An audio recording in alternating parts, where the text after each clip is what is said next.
Сегодня мне не дали даже сопровождение даже фельдшера, потому что боятся, что я где-нибудь умру по дороге и придется отвечать. Но у меня задача назло им не умирать. Хотя вы знаете, я когда-то, и кто меня думает, вот, запугать или что, я даже, помню, песню написал, мне не страшно умирать, можете послушать. Но надо жить. А что это время пройдет, надо выжить. Задача такая.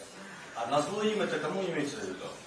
Ну, назло всем врагам, что ли, скажем так. Или завистникам. На радость близким и друзьям. Надо выжить. И всем вам желаю крепкого здоровья. А условия содержания у вас какие? Вот расскажите. Условия при Садыре Джапарове намного, скажу честно, лучше, чем при Соке. И издевательства. Ну, вы знаете, тюрьма есть тюрьма. Какие бы вам условия ни дали, поверьте мне, тюрьма есть тюрьма. И я вам желал бы все-таки ценить волю. Алмазбек Шаршенович, сіз мурдагы бийликтин тушунда камалгансыз, андан кийин бийлик алмашпады. Бийлик алмашкандан кийин сизге мамиле өзгөрдүбү? Эмне өзгөрдү ушу бийлик алмашкандан кийин?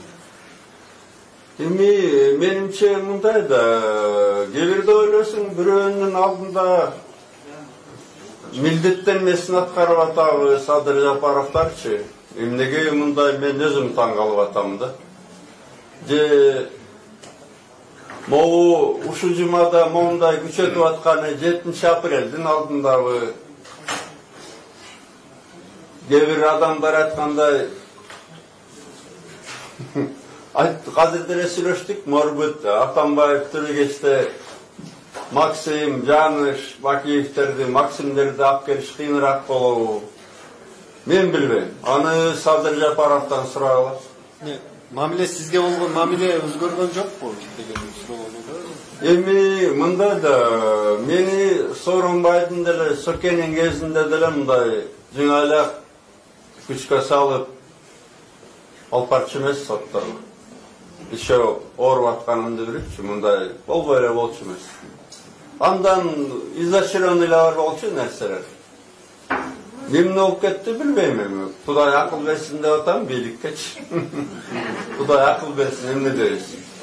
Өч алуу деп ойлобойсузбу? Муну сиздин тушуңузда Садыр Жапаров өзү да камалган эмес беле? Садыр Жапаров менин убагымда камалган, марттын аягында келип, бирок ошол жылы ноябрда кеткем да. Ал менин убагымда 6 ай отурса, мен 8 ай отурса, мен уже 16 ай экисиге отурам. Билбейм, мындай мага ачык айтайын, майдараак көрүнүп атат да бардык нерсе. Майдараак көрүнүп, акыл берген ошол эле сокелерби билбейм ушул. Убактысын сокеге окшоп, өч алдыга каратып алып. Мен мындай акылыма сыйбайт да. Сиз менен президент тарабынан же жоопкерчилик депутаттары тарабынан сүйлөшүүлөр болуп атабы? Сизге кирип чыккандар болуп атабы? Депутаттар келип атат, кээ бирөө рахмат баарына. Мындай саламдуу айткандар да көп. Эми билесиңер да, мага жолугуштагы опасно да. Мындай Сабастар бек чаралар көрүп калышы мүмкүн.